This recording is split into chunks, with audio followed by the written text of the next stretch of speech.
बात पिछले 4 दिनों से चल रहा था वो आखिरकार आज हो गया। देखिए, ये तो होना ही था। नीतीश कुमार जी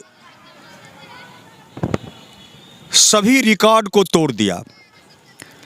हिंदुस्तान की राजनीति में कोई नेता ऐसा नहीं है जो इतनी बार पलटी मारा हो।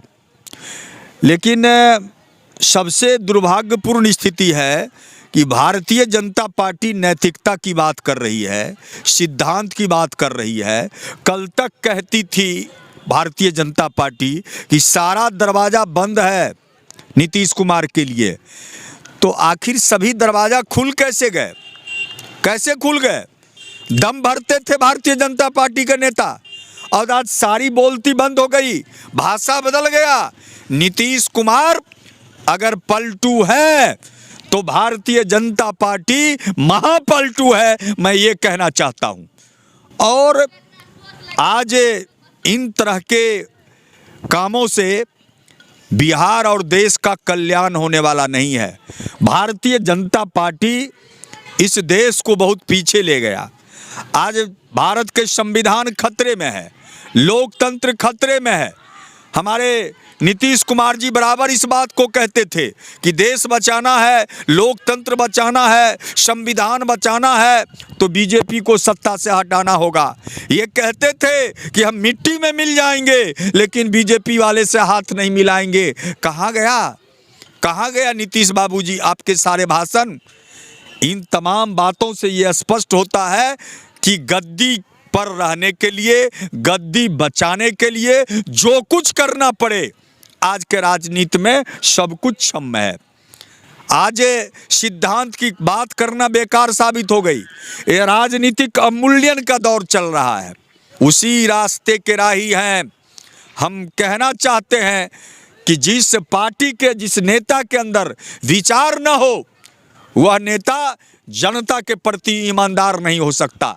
आज वैचारिक प्रतिबद्धता इस देश से खत्म हो रहा है, यह चिंता की विषय है। हम तमाम धर्मनिरपेक्ष प्रगतिशील जनता से अपील करना चाहेंगे कि अगर देश बचाना है तो ऐसे लोगों को मुंहतोड़ जवाब देना होगा। बिहार और देश को बचाना होगा। ये फिरका परस्ती ताकत, ये जातिवादी ताकत और ये जुमलेबाज लोग से देश बचने वाला नहीं है। इसमें फायदा और नुकसान किसको होने वाला है? देखिए, फायदा और नुकसान किसका होगा ये तो वक्त बताएगा।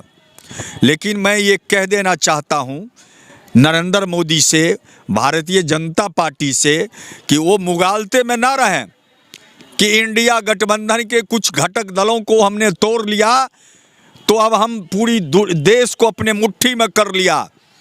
भारत की जनता सजग है और 65% वोट भारतीय जनता पार्टी के खिलाफ है। विगत लोकसभा चुनाव का आंकड़ा बता रहा है और वह 65% वोट इस बार संगठित होगा और नरेंद्र मोदी की सरकार को 7 समुंदर उखाड़ कर फेंक देगा।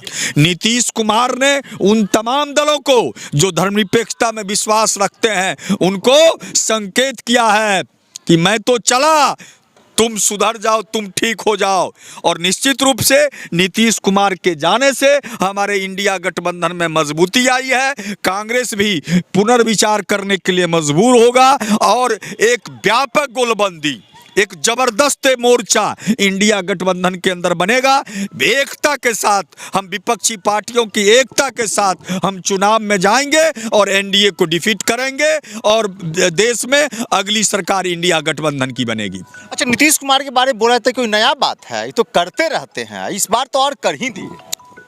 देखिए, इसलिए तो मैंने कहा कि वो कई बार पलटी मार चुके हैं। कई लोग उनको पलटू चाचा कहते हैं, वो सब अपने जगह पर है। पहले से भी लोग आशंका व्यक्त करते थे कि नीतीश कुमार कब हैं और कब नहीं हैं। ये सारी परिस्थिति पहले से भी थी। इसलिए लालू यादव जी ने पहले एक दो बैठक जो इंडिया गठबंधन की हुई, उस बैठक में इनको संयोजक के रूप में नाम प्रपोज नहीं किया। लेकिन जो बाद में परिस्थिति पैदा हुई तो व्यापक गोलबंदी के कारण लोग चाहे कि इनको हम संयोजक बना दें, लेकिन तब तक तो भारतीय जनता पार्टी से इनकी बात हो चुकी थी, ये जा चुके थे। ये 2 महीने से गड़बड़ चल रहा है। 2 महीने पहले अमित शाह से नीतीश कुमार जी की बातें हो चुकी है और वो जाना तय था, वो गए। ये कोई बड़ी बात नहीं है और कोई अनहोनी बात भी नहीं।